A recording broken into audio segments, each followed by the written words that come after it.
This tunnel, right outside of Yongsan Station in Seoul, used to serve as a museum of computer history. And these signs on the floor show you what used to be displayed on the walls. The whole history of computers in a tunnel, open to the public for free. And it is now gone. And I've got to say, this has just ruined my day here to find out that this is... because I very much enjoyed this. And it has now been lost. This should have been preserved. It would not have been that hard to keep this. They already had the wonderful collection.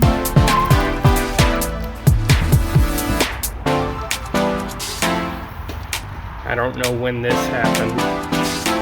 I have not been here in a while, but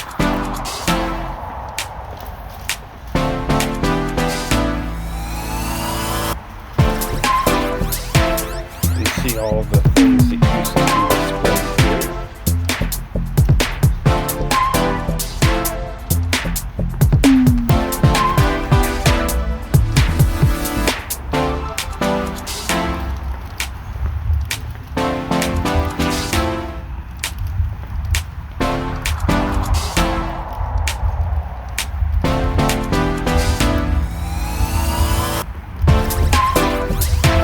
Wonderful collection of computer science and computer history, open to the public for free that you can just walk through and enjoy, and it's gone.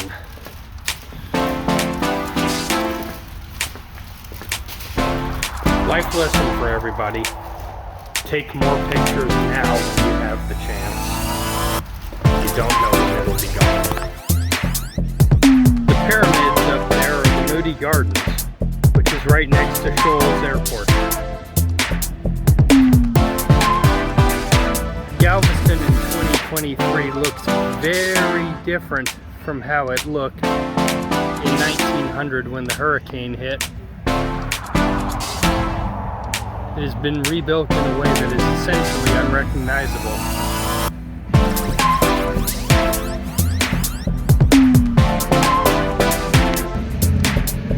Tesla supercharger in Giddings obviously charges at a much higher rate than the previous ones I had used. This is insane. I'm getting over 500 miles of range for every hour I charge. This is awesome.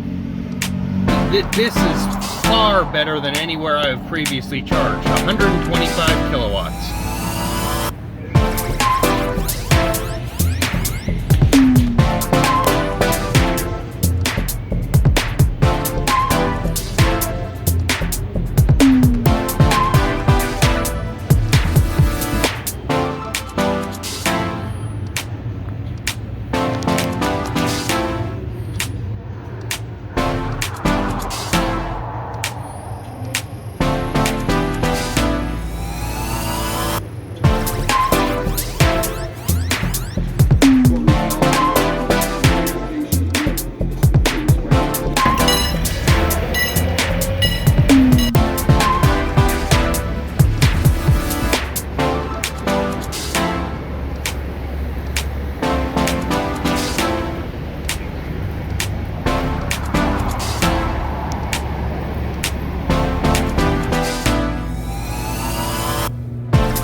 This is Ontario Mills Mall, the largest shopping center in California and the largest one-story mall in Western North America.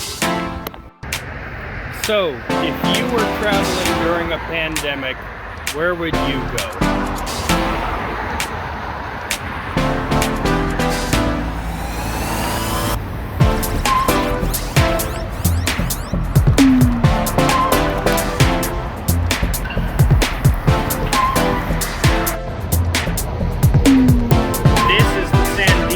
Avenue Trailhead in San Dimas, California. One of the advantages you have from being on a mountain is the spectacular view of the area. This would be a nice place for a picnic.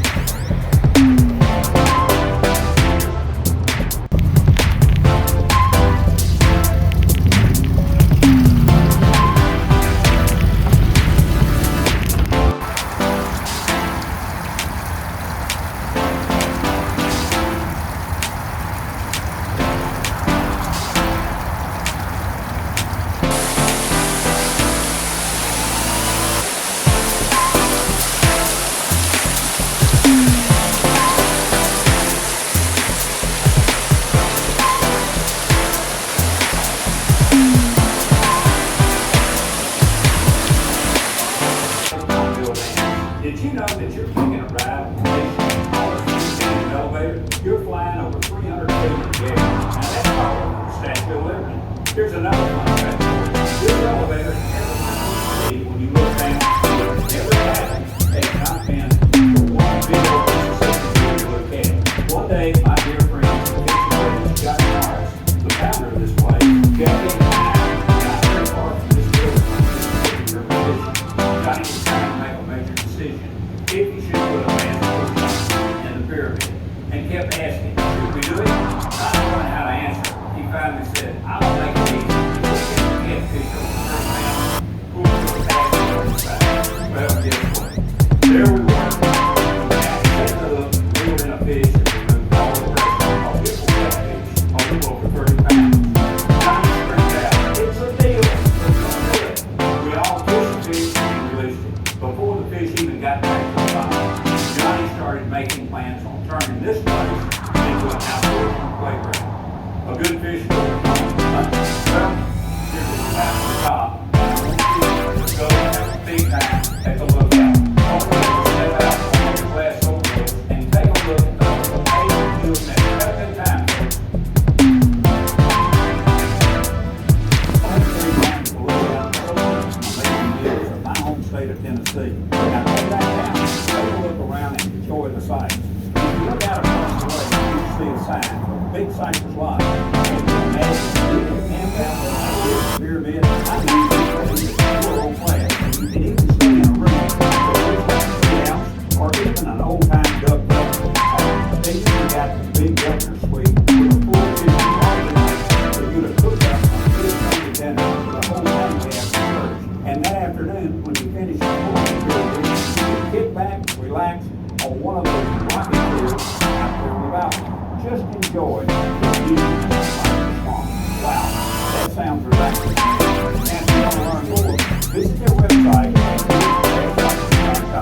or go visit them here in the pyramid. Now, before you go, don't miss some of the other great amenities like the underwater dinner and the bowling, Humble Bus, Big Golden Grill, or enjoy some target practice at one of the live fire shooting ranges. To learn more about all these good experiences, visit the friendly folks at the Hotel. Thanks again for taking the Sky High Ride and enjoying here at Bass Pro Shops.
It's 1863.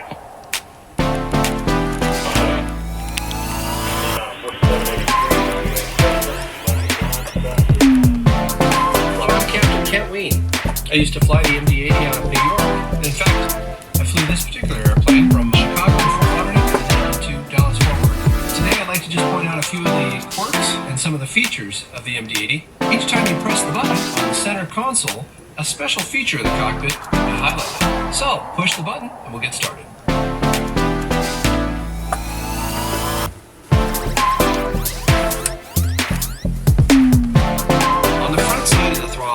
Are the reverse thrust levers.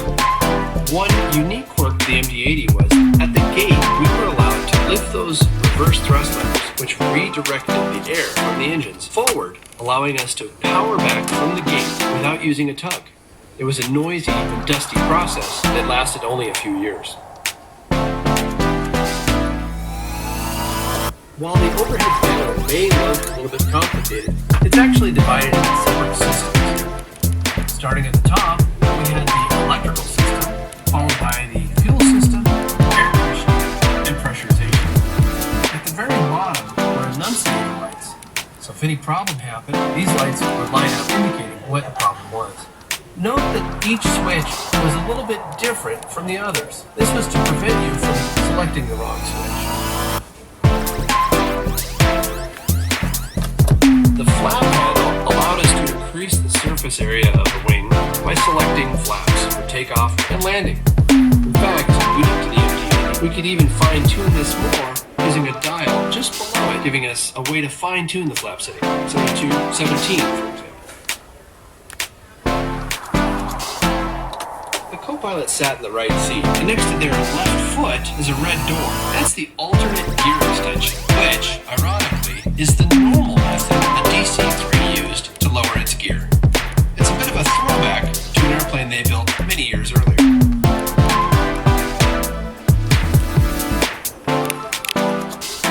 To align your seat properly, there were two sight gauges, one for the co-pilot and one for the captain. When you look down the sight gauge and it's lined up, you'll know that your seat is adjusted properly for flying.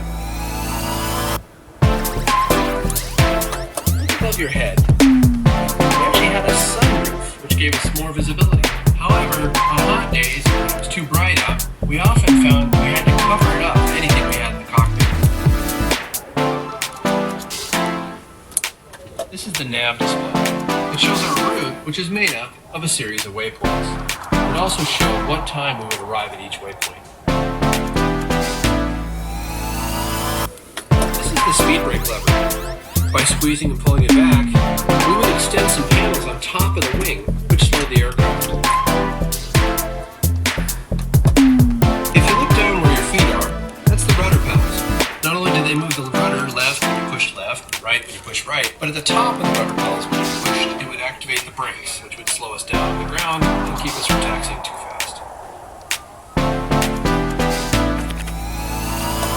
In order to know how fast we're traveling, we have an airspeed indicator, which are displayed in knots. A knot is essentially 15% more than a mile per hour.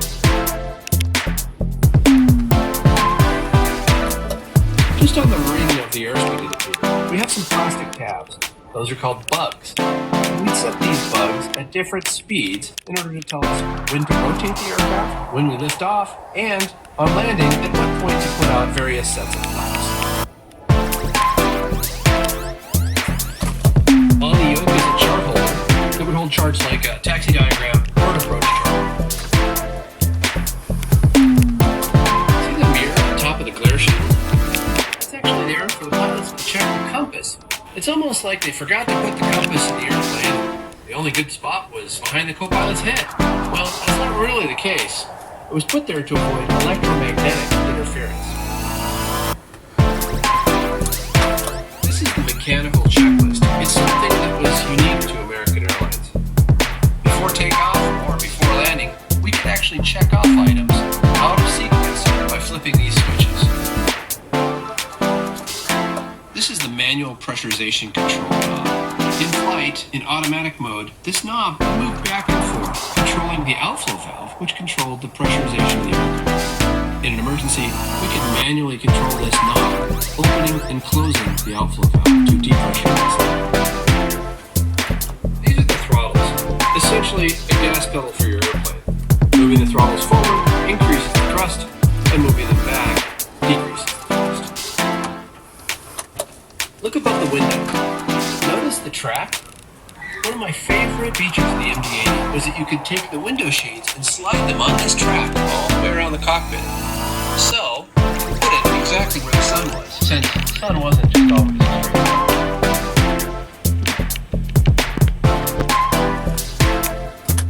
In the event of an engine fire, the fire handles would illuminate. After pulling the fire handle, the fuel system, the hydraulic system, the pneumatic system would shut off.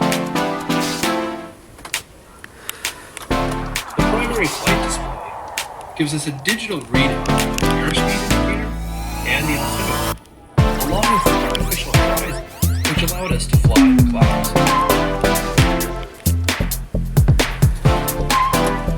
The MD-80 had two radios. The left one was typically used to talk to air traffic control, while the right one was used to talk to American Airlines operations.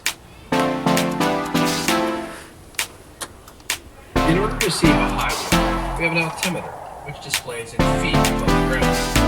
So, if we're flying at flight level 320, it would read 32,000 feet. These are the landing light switches. They would extend the landing lights out of the wingtips, which, for its primary function, lit up the runway, and secondarily, gave us a little bit of extra drag to help us slow down. Unique to the MD-80 was a mechanical pin that popped up, indicating when the nose wheel was down and locked. So the airplane had a feature that was kind of unique. It's called the perf button.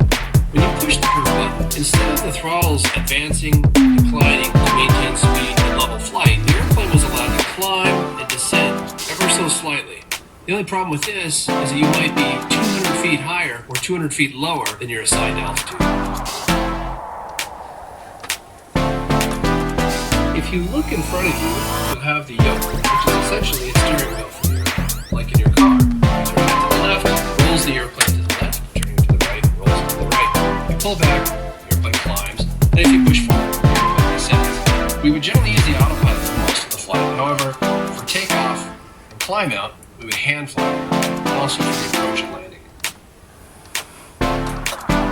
So when we're not hand flying the airplane, we use the autopilot.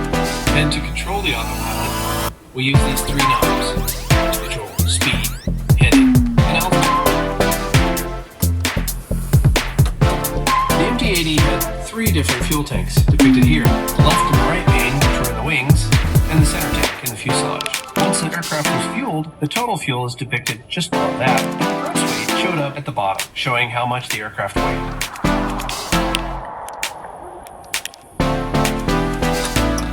On the front side of the throttles are the reverse thrust levers. One unique quirk of the MD-80 was, at the gate, we were allowed to lift those reverse thrust levers, which redirected the air from the engines forward, allowing us to power back from the gate without using a tug. It was a noisy and dusty process that lasted only a few years.